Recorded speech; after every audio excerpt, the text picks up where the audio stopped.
Global Road Safety Week focuses on speed management to minimize accidents on road. Good evening, it's News are live on GBC24, your own news channel, and Ghana Television. My name is Micheline Taka. And my name is Akmene Avo Ajaja. Thank you so much for joining us for the news. Clement Sam is also here. He will do the sign language translation of the news. The news now in detail. Speed has been identified as key risk factor in road accidents, death and injuries in the country. Statistics from the National Road Safety Commission show that over 700 persons lost their lives through 4,000 road accidents recorded between January and April this year due to overspeeding. Now, this year's Global Road Safety Week is therefore focusing on speed management as key to saving lives. Winifred Efrum has the details. May 8th every year is set aside by the West Africa Road Safety Organization to create awareness on road accidents in the sub-region. The day also coincides with the UN Road Safety Week, which starts from the 8th to 14th of May. The UN and WASO seek to drive global action towards minimizing road-related deaths by 50% by the year 2020.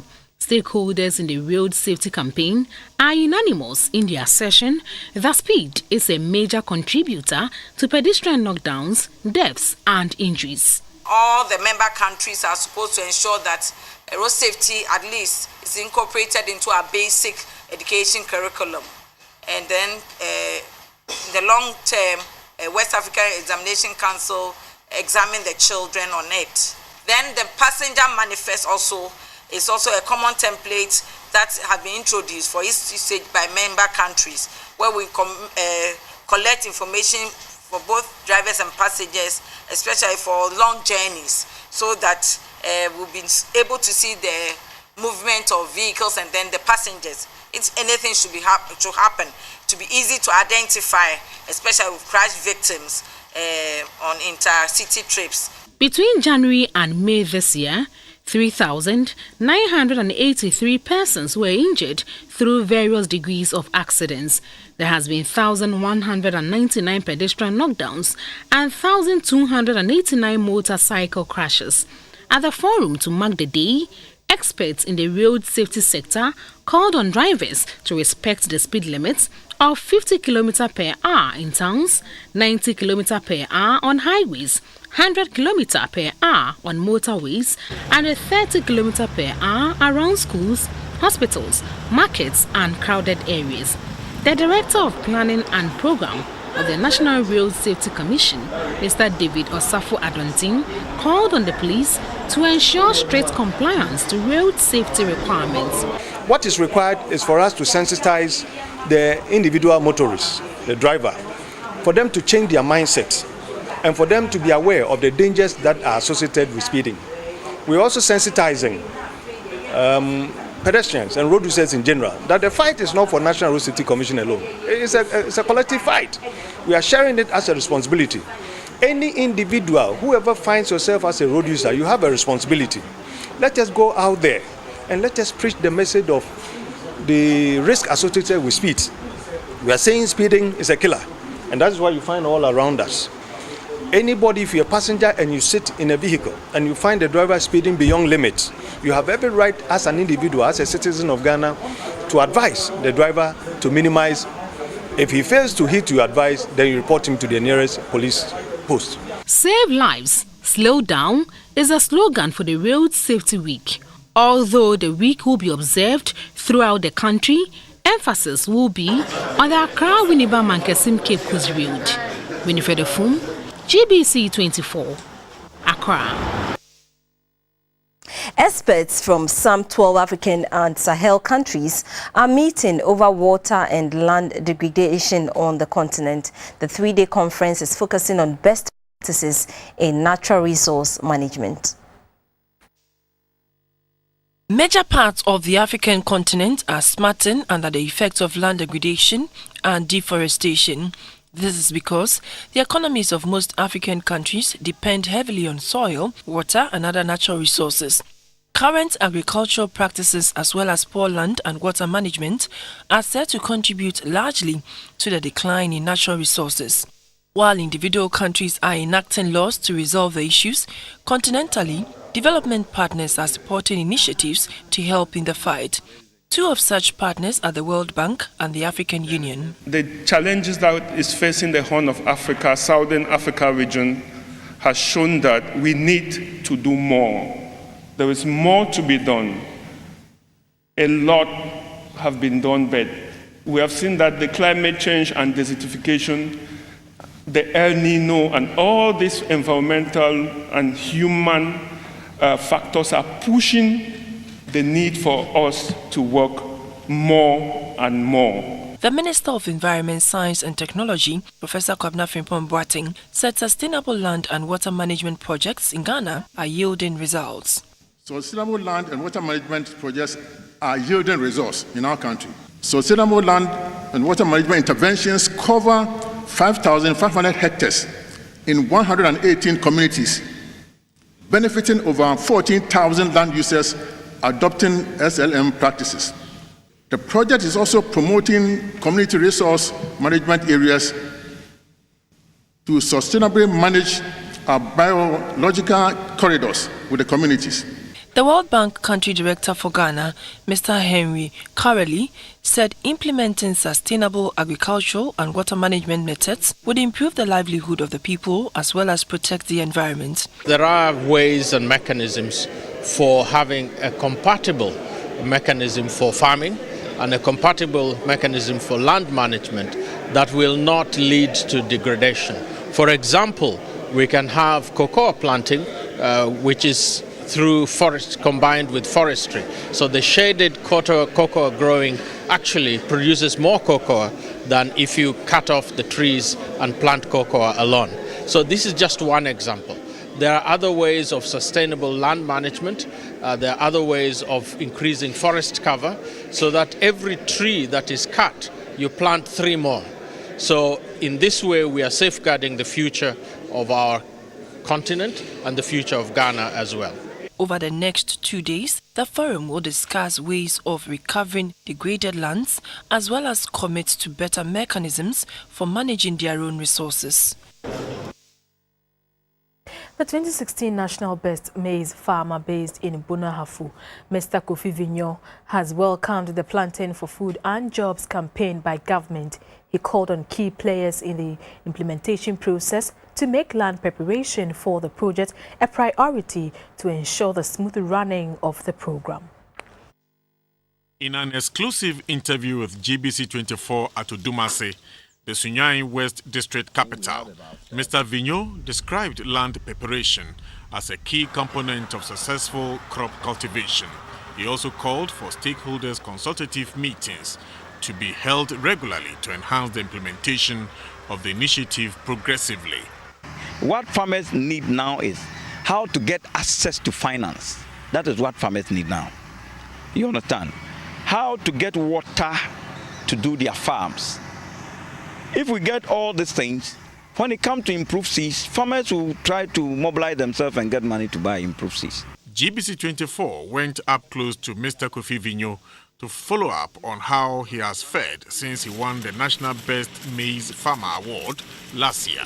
Having been successful in the farming business for the past 3 years, Mr. Vignon tells GBC24 that though crop cultivation is a lucrative business, it is also a daunting task. He was worried about the poor conditions of Ghanaian farmers. According to him, the challenges confronting farmers in the country span the stage of seeking funds, acquiring land for cultivation, its preparation process to planting. Adwuma odi amanka ye wukura ti ebo mpae se adwuma no nya kase na nkwa animu na timi aboa ne ho baba bonu bia na beboa obia nto obia fa ne ho mehiem. Driven by his passion to eat what he grows, Mr. Kofi Vignon said he started the farming business with a very small capital, but goaded on by perseverance, commitment, dedication and hard work, he has been able to survive the oldest trade of mankind. Records on his farming background indicate that he plowed about 3 acres of land for a start and now has over 50 acres to his credit. GBC24 gathered that apart from cereals, Mr. Vigneault grows vegetables. He's also credited with snail rearing. As at the time the news team got to his farm gates, preparation for transplanting nursed chili seedlings was ongoing. On the Planting for Food and Jobs campaign, Mr. Vigneault shared some thoughts on critical areas that will help in the implementation process. Another area of concern raised by the best farmer was the outbreak of armyworms on the farmlands. He said it is affecting maize plantations. If this worm gets into your farm within 3 days, they are gone. So you need to get the input. But I'm telling you, farmers, they are getting the money to buy the input to fight these armyworms. As he continues to pursue farming as his full-time career, Mr. Vigneault is hopeful that life for farmers in the country will be poverty-free, so the youth will get attracted to it. Management of the Ghana Broadcasting Corporation GBC has debunked a publication in the May 5 edition of the Chronicle newspaper. The report, titled "Blows at GBC over Sale of Land," was written by one Inusa Musa. According to GBC, the land in question within the Nchembo district of the Eastern region had been acquired by GBC long time ago, but without immediate plans to develop it. Following encroachment on the land, GBC moved in to build a wall around the remaining plot to stop the encroachment. GBC ceded part of the land to the Nchembo District Assembly for construction of a public senior high school upon request. The GBC statement said at no time had GBC transacted any business with the former Member of Parliament for Akwitia, Mr. Baba Jamal. The GBC statement further said the corporation's land in the Akwitia township was not sold to anybody, and that all transactions covering the exchange of lands within the Nchembo district are properly documented. In Tamale, the annual leadership lectures by the University for Development Studies at Tamale featured a former president of Tanzania, Mr. Benjamin Mkapa. This year, he said that Africa must secure her economic independence or the continent's war will worsen. A former president of Tanzania, Benjamin William Mkapa, said Africa is still smarting under economic manipulation. He said most African states still depend on foreign aid to balance their annual budgets, which also come with conditions. He was speaking at the UDS annual lecture, dubbed African Leadership Lectures in Tamale. The lectures were conceived in 2011 and introduced in April 2013. It is the conviction of the UDS that African leaders have opportunity and the resource to transform the continent by pursuing prudent scientific development policies, nurturing indigenous talents, and harnessing the contribution of experts inside and outside their national universities. The former Tanzanian president also expressed concern about the lack of basic infrastructure in Africa necessary to stimulate economic growth. If properly managed, competition can turn into cooperation, and it can promote regional unity. If, however, unguided, it can fire up fierce interstate rivalry and can result in regional wars. And finally, regional wars will attract supporters globally, who, if unmoderated, can start off wider wars. Speaking on the topic, African Union on the Ultimate Development, Mr. Nkapa noted that the Union should work around economic development with every country in the region brought on board. It is a week after the Accra Metropolitan Authority AMA decongestion exercise at the Kwame Nkrumah interchange and its environs. The pavements are free, making way for easy movement by pedestrians. The affected traders are, however, calling on the authorities to compensate them for the demolition of their stalls. So Yoko Kwakuche reports.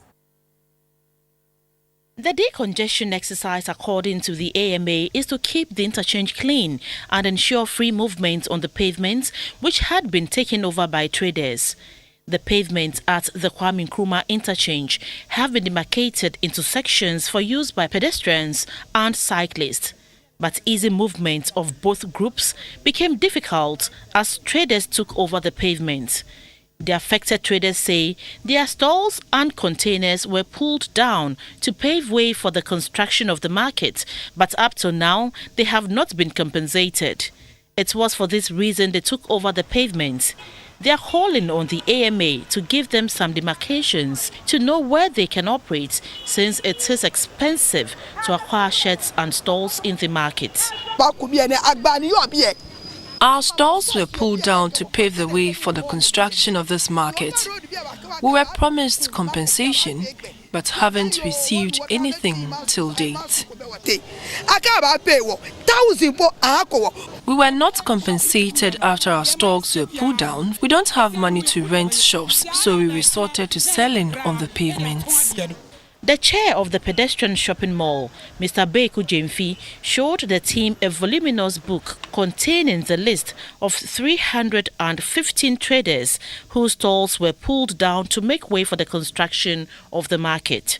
He said the traders' stalls were evaluated but have not received any compensation yet. Even though urban roads promised to compensate us after our shop were demolished, we have not received anything till date. We have been in court since 2013. Some of the traders say almost all the stores have already been taken. Those not taken are close to the big gutter, and the entire place gets flooded whenever it rains.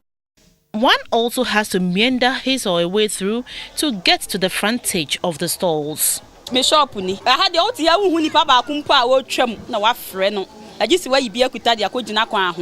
is my shop. Buyers don't want to come here because of where it is situated. They fear they might be harmed.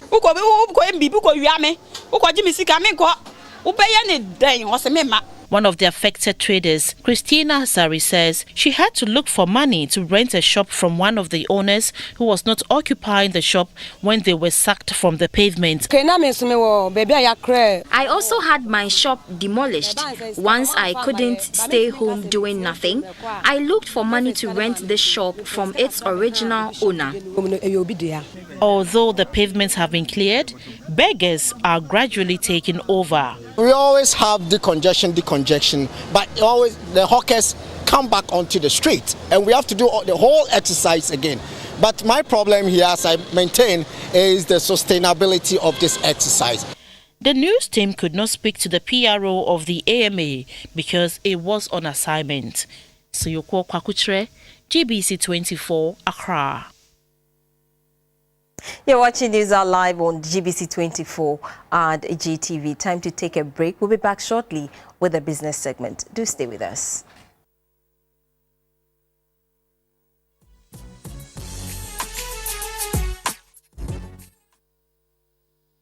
Hello, good evening, and good to have you join us for some business update. Brought to you by NIB and Ernest Chemist. I'm Dorothy Ajimai. The World Bank is optimistic about a possible 6 to 7% growth in Ghana's economy, despite a slight fall in oil prices in the past week. Country Director of the bank, Mr. Henry Karali, describes the fall as temporal, but hopes commodity prices will pick up in the long term. Oil, which has become a key component in Ghana's economy, has dropped in price from $51 in January to $46 per barrel on the international market. Ghana's economy is inextricably linked to the performance of commodities on the international market. A drastic fall in the price of major commodities such as oil, cocoa and gold means a shortfall in government revenue targets, which results in budget deficits. The World Bank has projected a 6 to 7% growth for Ghana's economy, in line with government's own projections of 6.7%. This growth is partly premised on the bank's oil price projection of $56 per barrel in 2017. Given that oil prices have dropped slightly to $46 on the market, some fear that this could hamper growth. But the country director of the World Bank Henry Kilari thinks otherwise. The main drivers of growth are the expected better performance of commodity prices. Our forecasts of commodity prices are a gradual increase over the medium term. So despite the drop in the last couple of days, we forecast in the medium term, a gradual increase in commodity prices. And Ghana has a significant revenue potential from oil, gas, gold, all of which are expected to increase. The bank commends government for initiating programs aimed at making Ghana a business-friendly country. So, with better management of the economy, that should release funds for investment, which will further boost growth. And so these are some of the priorities that we see that the new administration is putting in place, which gives some optimism that the economy will recover faster than it has performed in previous years. The World Bank is to advance $1.3 billion to Ghana beginning July, with increased financing going forward. EY Attractiveness Report indicates that South Africa remains the largest foreign direct investment hub in Africa. The country recorded 6.9% in terms of new projects in the country. In general, Africa attracted 676 foreign direct investment projects in 2016, a 12.3% decline from the previous year. Investment from the Asia-Pacific region in Africa hit an all-time high in the year 2016. The third edition of the Ghana Football Business Expo 2017 has been launched in Houston, USA. The Minister for Business Development, Mr. Ibrahim Mohammed Awal, has reiterated government's commitment to creating a conducive environment for the private sector to thrive, deliver jobs and create wealth for the people. The expo was launched as part of the Ghana-Houston Chamber of Commerce third annual Offshore Technology Conference. The Ghana Football Business Expo is a brainchild of the Ghana Football Association GFA to attract investment to Ghana before, during and after two international soccer engagements between Ghana, the Ghana-Houston Chamber of Commerce in Houston, the U.S. Commercial Service in Accra, and the Ghanaian American Journal in Hartford City. The rest are the Ministry of Business Development and the Ministry of Youth and Sport.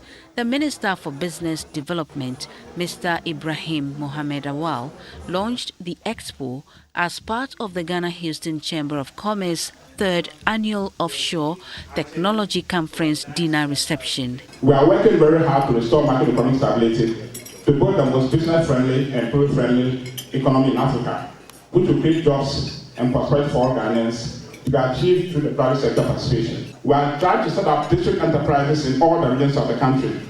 This will lead to large-scale enterprises will impact positively on the business of the district, thereby adding value to the country's natural resources, and then improving jobs and livelihoods of our people.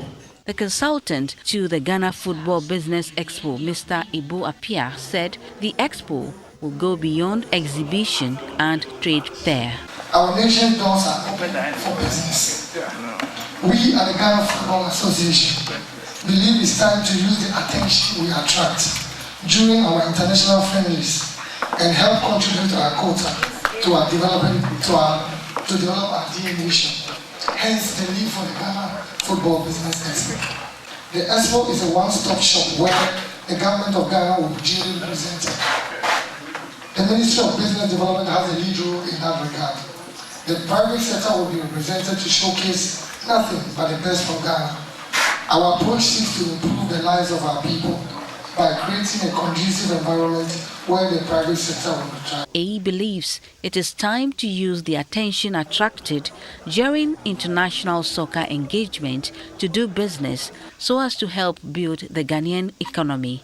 The GFA will also facilitate a sport academy for girls in Ghana and distribute 100,000 match-specific jerseys to all senior high girls' schools during the matches.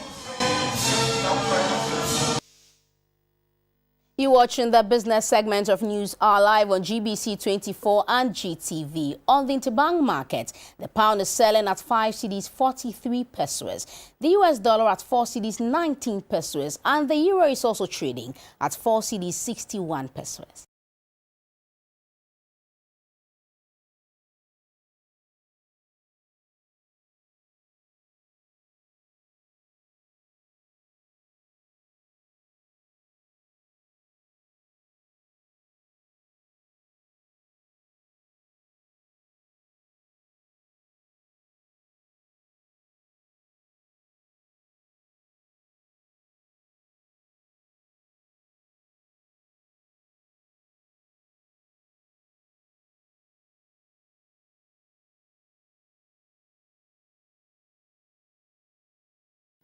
On the commodities market, gold boosted its value by $6.50 to close trading at $1,231.30 an ounce. Cocoa maintained its value to end trading at $1,886 per ton, while light crude lost 26 cents to close trading at $45.96 a barrel.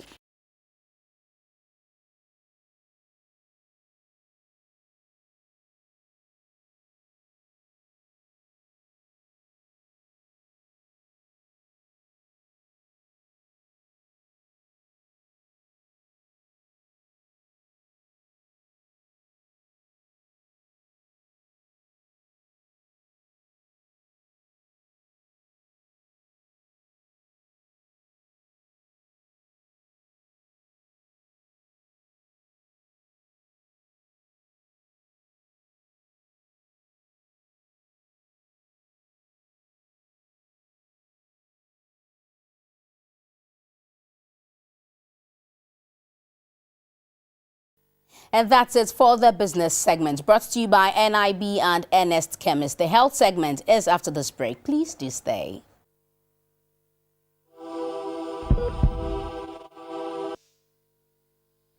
Welcome back to the health segment, kindly brought to you by FPAC. Personnel from port health units across Africa are in Accra to discuss public health threats at airports. Sarah Ofori has the details.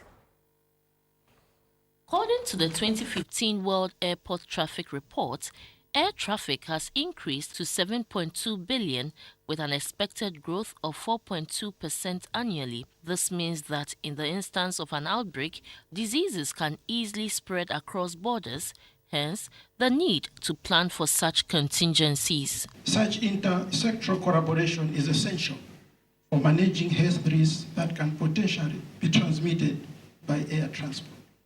In fact, intersectoral collaboration is essential for the management of all public health events that are a threat. The Director General of the Ghana Airports Company Limited, Mr. John Denchem Atefua, said training for frontline agencies and staff, provision of infrastructure and equipment are essential in strengthening the capacity of port health units. GACL will continue to provide the needed support by investing in infrastructure and equipment.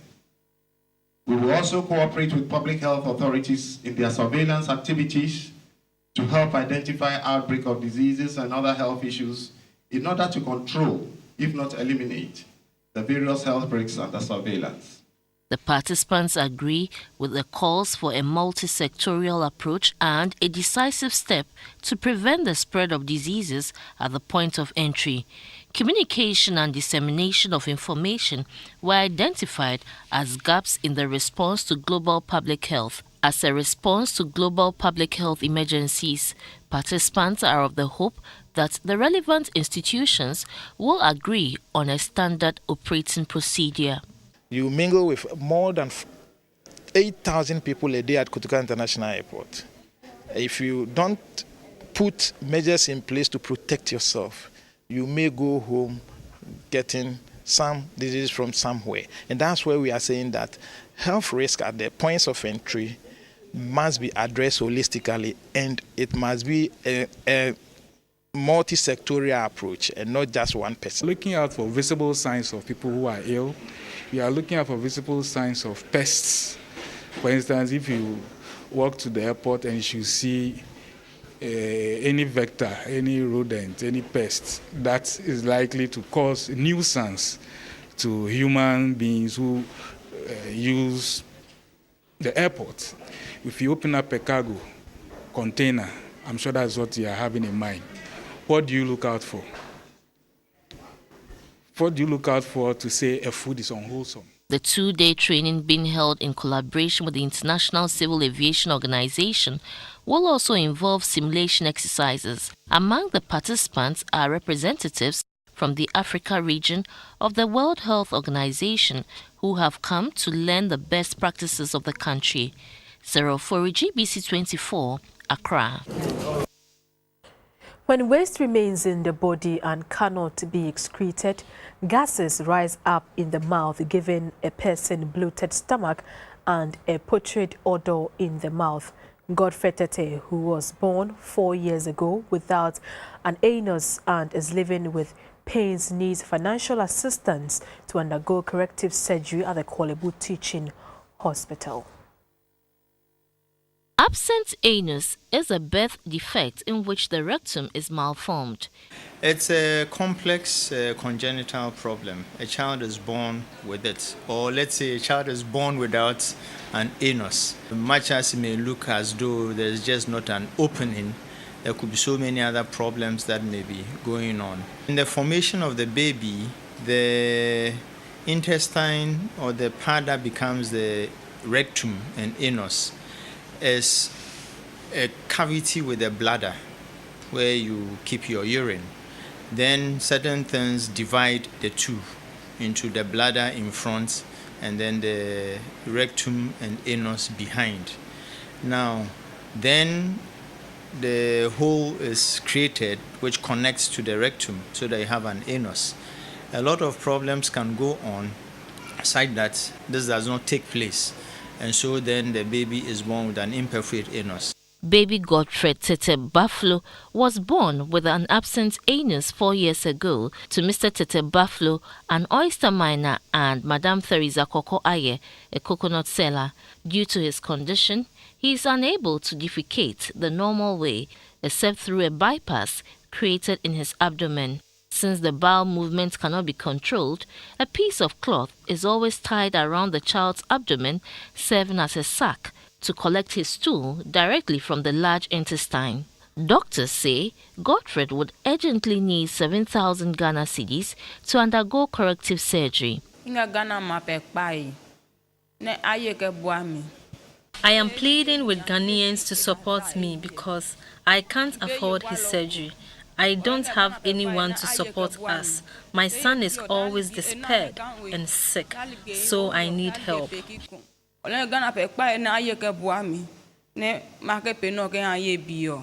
pediatric surgeon at the Kolebu Teaching Hospital, Dr. Victor Chiri, said about 30 of such cases are reported each year at the hospital. It is not that uncommon, I must say. We see averagely about 30 of them in a year in this hospital. Dr. Chiri emphasized on early diagnosis as key to having the condition corrected. If the child has no anus, then it means that it's a big problem. Any mother who sees that the child's anus is not there, or it is even there but too small or in the wrong place, should quickly go to a hospital. The parents are therefore appealing to the general public for financial support. Donations can be sent to GCB Bank with the following account details. AC Ayekoko, account number 213-101-001-5040, or MTN Mobile Money account number 0248-826-970.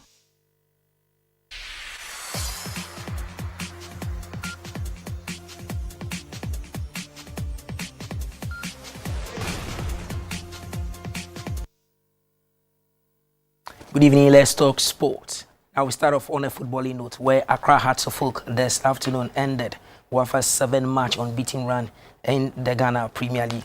They beat them by 2-1. Skip Abbey gave the Phobians an early lead. Hearts playmaker Winfield Kobner sealed the win with a free kick midway in the second half.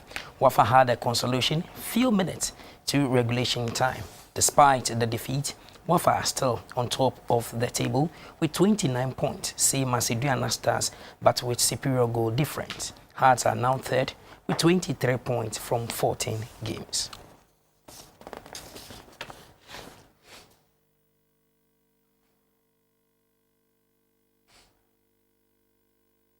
Still, the national rugby football team, the Ghana Eagles, are winners of the Africa Rugby Challenge Group West 1 tournament. Ghana beat Togo by 10 points to 0 in the grand finale, played at the Accra Sports Stadium on Sunday.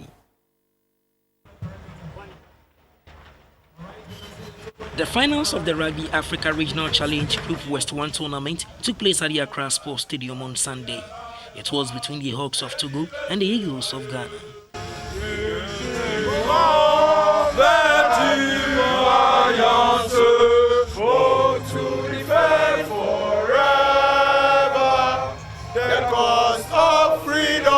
The encounter was full of action as a win for either side will see them being promoted to Group C.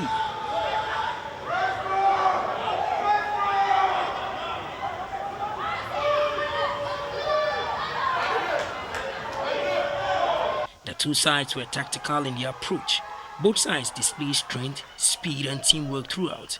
It took the Ghanaian lads more than 30 minutes to make their first try through Ghana's number 8, Raman Salisu.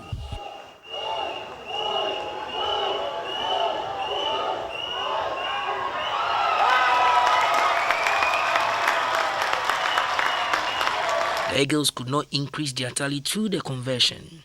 Togo had a penalty conversion but missed to end the first half 5-0. Back from the break, the tempo of the game increased as both sides needed to make a try. The Togolese were resolute in defense as they thwarted every effort made by their Ghanaian counterpart.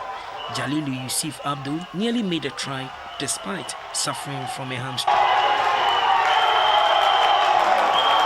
Theophilus Opai was put through after a great teamwork to make the second try on the day.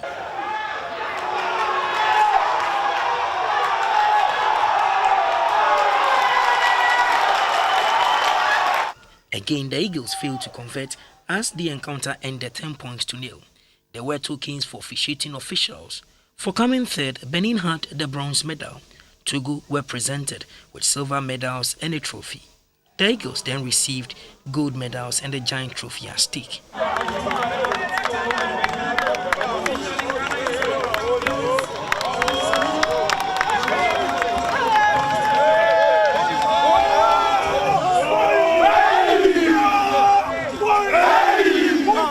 Next for Ghana is promotion to Group C and an eye on qualification for the Commonwealth Games Rugby Sevens. Let's go to Bahrain now, where the president of the Ghana Football Association, Mr. Kwesi Nyantikyi, has been appointed CAF first vice president. This was approved by CAF Executive Committee on Monday during its first meeting under the reign of CAF's new president, Ahmad Ahmad, in Bahrain's capital, Manama. Nyantikyi becomes the second most powerful person in African football and the first Ghanaian to rise to such a position of power in African football. Constant Omari of Congo was named the second vice president after 2 nominations were approved by the executive committee.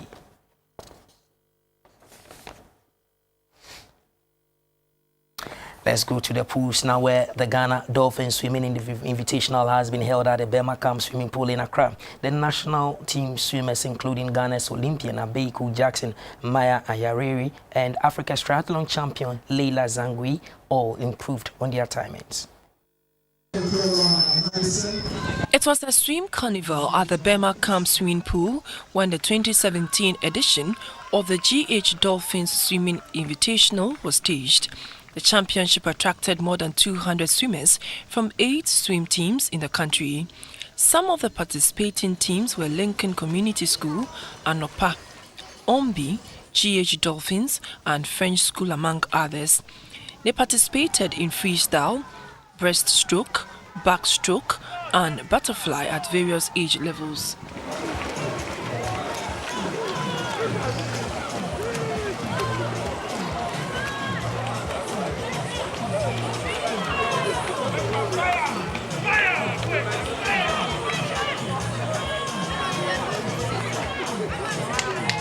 The head coach of the national swimming team, Mr. Abiu Jackson, was happy at the in times made by some of the swimmers. Each year, each quarter, each half year, we try to improve on what we do. We ask ourselves what we can do to improve the level of swimming. We have set ourselves that we will be the best sport in Ghana, and that's what we are aiming at, and that's what we will achieve. Some of the swimmers shared the experiences. I think I've done so well because I participated in 7 events and then I got 6 golds and then 1 silver. So I think I've done so well with a number of drops, like almost all my strokes. So I think I've done so well. Well, I think I've done better than I usually do, but then there's still so much more room for improvement. I'm proud of myself for getting bronze. Yeah. I'm expecting to go lower the next competition. Medals were presented to deserving swimmers. You please make your way to the podium to collect your medals. So that's all for sports.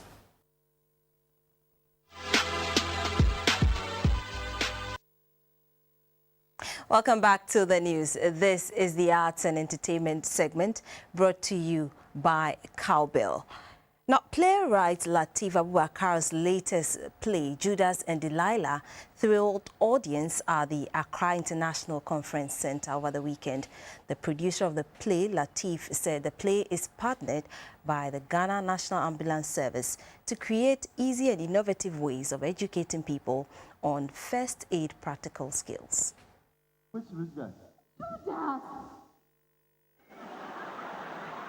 The play, Judas and Delilah, is a storyline that talks about betrayal but focuses on first aid practical skills. Every man becomes a goat.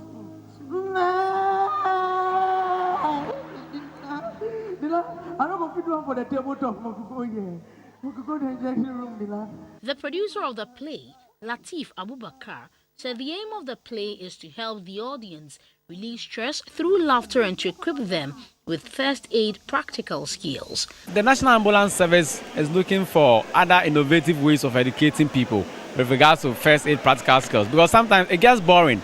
People really don't want to read and learn. So we decided to help them by putting this in the form of a hilarious stage play.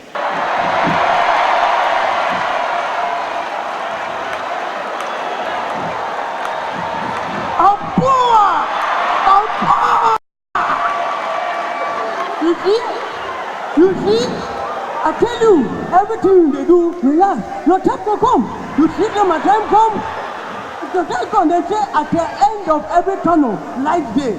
If you hear bim, you know say Stoneboy day. If you hear ha, you know say Sarkodie day. If you hear poo poo swap, you know say be medical. I tell you, the Lord tell me say at a point in time, every man go be good. I know they lie. You know they lie. You see, at every point to every goat go chew grass. Hey, what a grass! What a grass! Grass follow me for your inside. Hey. But I know forget my promise. I go make you also chop case. I go make you chop case. This one is time for CPR. I beg you. Lateef said Ghanaians should expect 2 more stage plays and the best of plays, which is a compilation of his best plays this year.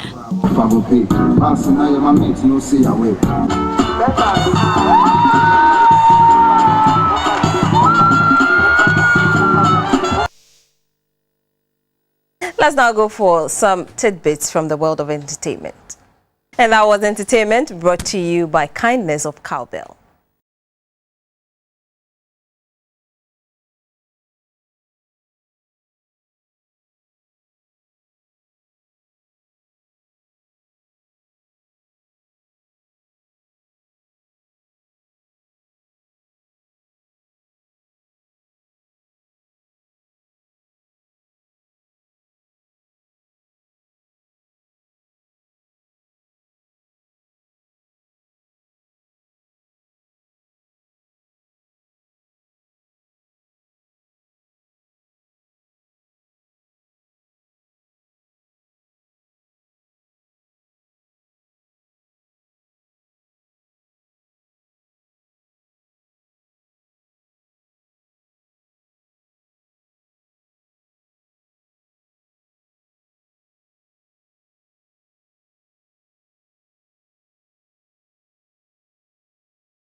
The Winco Weather Report.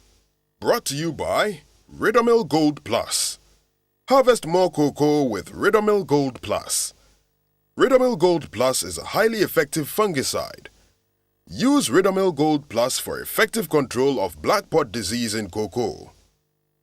Ridomil Gold Plus is available in all cocoa inputs shops.